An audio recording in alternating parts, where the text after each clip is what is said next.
I mean, I still use words like spiritual and mystical without furrowing my brow too much, and I mean, to the consternation of many atheists. I think there is a range of experience that is rare and that is only talked about without obvious qualms in religious discourse. And because it's only talked about in religious discourse, it is just riddled with superstition, and it's used to cash out various metaphysical schemes, which it can't reasonably do. But clearly people have extraordinary experiences, whether they have them on LSD, or they have them because they were alone in a cave for a year, or they have them because they just happen to have the neurology that is particularly labile, that allows for it. But people have self-transcending experiences, and people have the best day of their life where everything seemed, they seemed at one with nature. Sure. And for that, because religion seems to be the only game in town in talking about those experiences and dignifying them, that's one reason why I think it seems to be taboo to criticize it, because you're talking about the most important moments in people's lives and trashing them, at least from their view. Well, I don't have to agree with you, Sam, in order to say that it's a very good thing you're saying that sort of thing, because it shows that, as you say, religion is not the only game in town when it comes to being spiritual. It's like it's a good idea to have somebody from the political right who is an atheist, because otherwise there's a confusion of values which doesn't help us, and it's much better to have this diversity in other areas. I mean, I think I sort of do agree with you, but even if I didn't, I think it was valuable to have that. Right. If one could make one change, and only one, mine would be to distinguish the numinous from the supernatural. Yes. Right. You had a marvelous quotation from Francis Collins, the genome pioneer, who said, while mountaineering one day, he was just overcome by the landscape, and then went down on his knees and accepted Jesus Christ. A complete non sequitur. It's never even been suggested that Jesus Christ created that landscape. Right. A frozen waterfall in three streams. Three parts. Which would be the mind of the Trinity. Well, yeah, absolutely. We're all triune in one way or another. We're programmed for that. That's very clear. It wouldn't ever have been a four-headed God. Right. You know that from experience.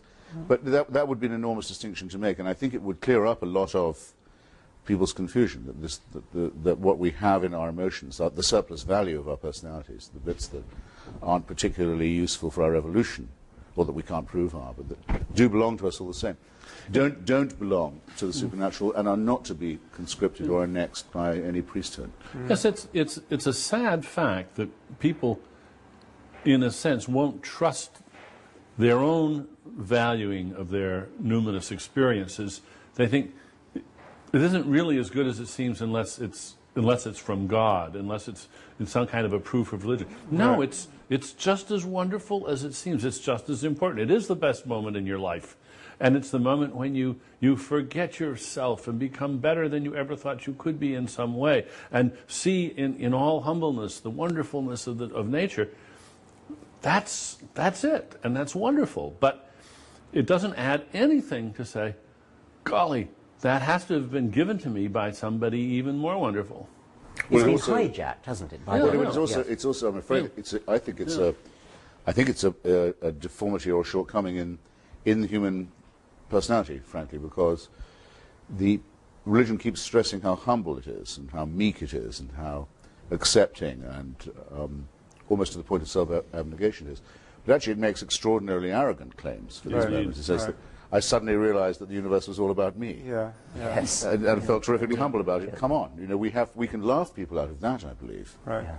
Also, and I think we should. I am so tired of the if only Professor Dennett had the humility to blah, blah, blah. Yes. Humility. And this from people of breathtaking arrogance. Yeah. I think I shove one aside saying, just don't mind me, I'm on an errand for God. Yeah, right. Well, this is a How point, modest is that? This is the point I think we should return to, this notion of the arrogance of science. Because there is no discourse which enforces humility more rigorously. I mean, scientists, in my experience, are the first people to say they don't know. I mean, if you get a scientist to start talking off his area of specialization, he or she immediately starts hedging his bet saying, I'm not, but I'm sure there's someone in the room who knows more about this than me, and of course, all the data's not in. I mean, this is the mode of discourse in which we are most candid about the scope of our ignorance. Well, actually, a lot of academics come up with that kind of false modesty.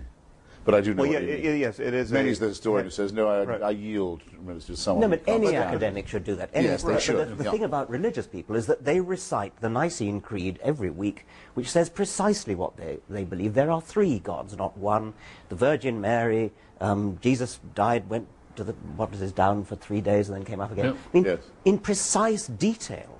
And yet they have the gall to accuse us of being overconfident and of not knowing what it is to doubt. And I don't think many of them ever let themselves contemplate the question which I think scientists ask themselves all the time: what if I'm wrong?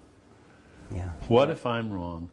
I mean, it's just not part of their repertoire. Actually, would you mind if I disagree with you about that? I mean, a lot of the talk that makes religious people hard to, not hard to beat, but hard to argue with, is precisely that they'll say they're in a permanent crisis of faith.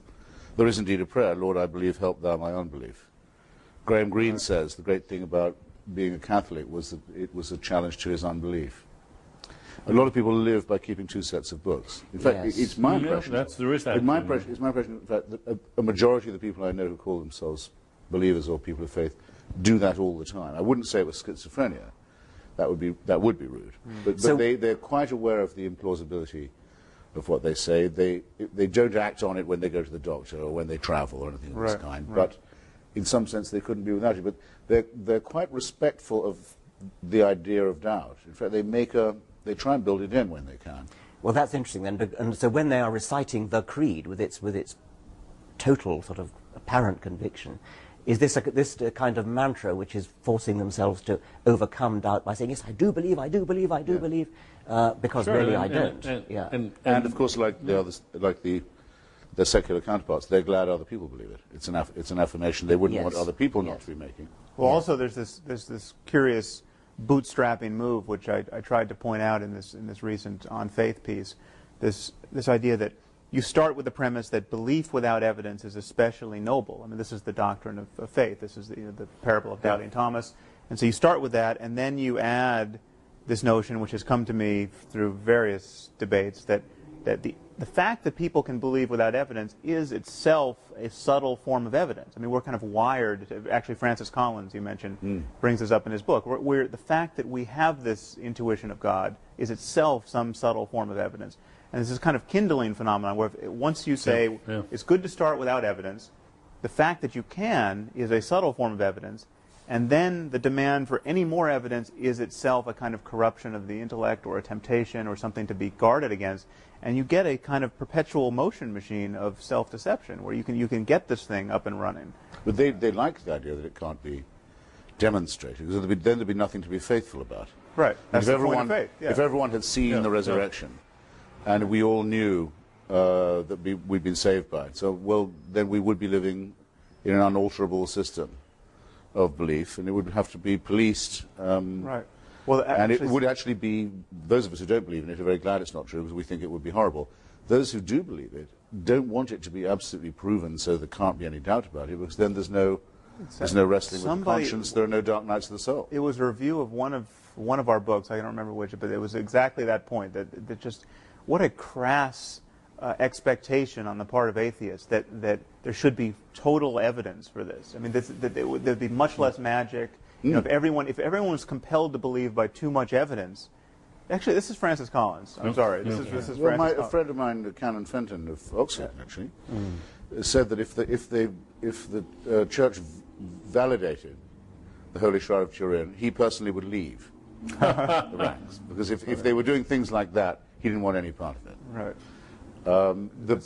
I didn't expect when I started off my book tour to be as lucky as I was. I mean, Jerry Falwell died in my first week on the road. That was amazing. Yes, that was amazing luck. I didn't expect Mother Teresa to come out as an atheist. Yes.